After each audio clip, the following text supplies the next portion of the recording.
জাৰুবৰীত ছবি পৰিচালক অভিনেতা সপন কুমাৰৰ নতুন কথা ছবি আই মই সাৰে আছোৰ বেনাৰ মুকলি। বুধবাৰে দক্ষিণ কামৰূপৰ সদাব্যস্ত জাৰুবৰীত ছবি পৰিচালক অভিনেতা সপন কুমাৰৰ নতুন কথা ছবি আই মই সাৰে আছোৰ বেনাৰ মুকলি কৰা হয়। বেনাৰখন মুকলি কৰে অৱসৰপ্ৰাপ্ত শিক্ষক তথা বিশিষ্ট লেখক ৰূপেন্দ্ৰ কুমাৰ কলিতাই।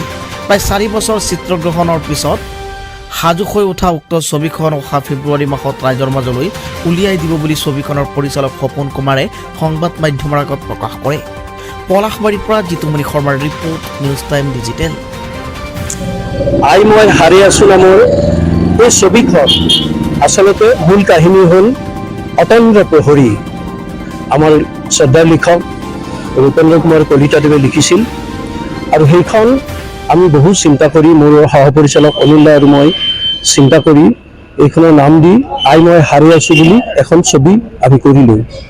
এই ছবিখন আচলতে মূল কাহিনীৰ পৰা অকণমান আহিছে, মূল কাহিনী ৰাখিছোঁ কিন্তু অকণমান ফালৰি কাটি আহিছে। ইয়াতে নতুন সংযোজন হৈছে।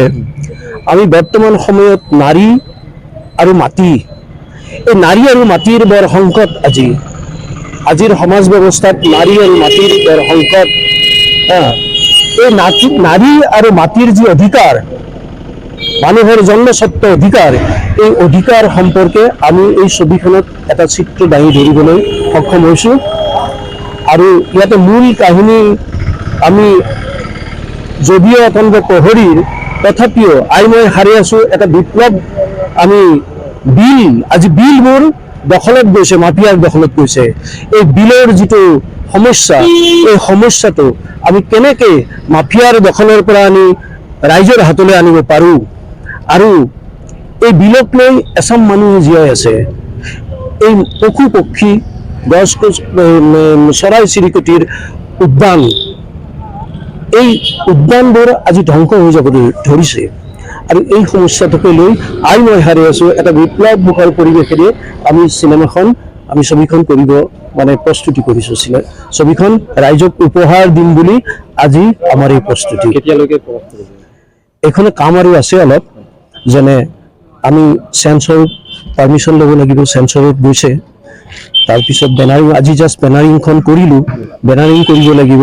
গতিকে অলপ হেৰি আছে, তথাপিও ভাবিছোঁ আমি ফেব্ৰুৱাৰী মানলৈ আমি দিব পাৰিম। চিত্ৰগ্ৰহণ কিমান সময় কৰিছে? চিত্ৰগ্ৰহণ বাপৰে বহু দীঘলীয়া হ'ল। লকডাউনে আমাৰ 2 বছৰ খাই দিছে। গতিকে 4 বছৰ লাগিছে টোটেল, মুঠ 4 বছৰ লাগিছে। তাৰে ভিতৰত লকডাউন 2 বছৰ এনে গৈছে। এই 2 বছৰত 23ত আমি কমপ্লিট কৰিব পাৰিছোঁ। 23ত কমপ্লিট হৈছে কিন্তু।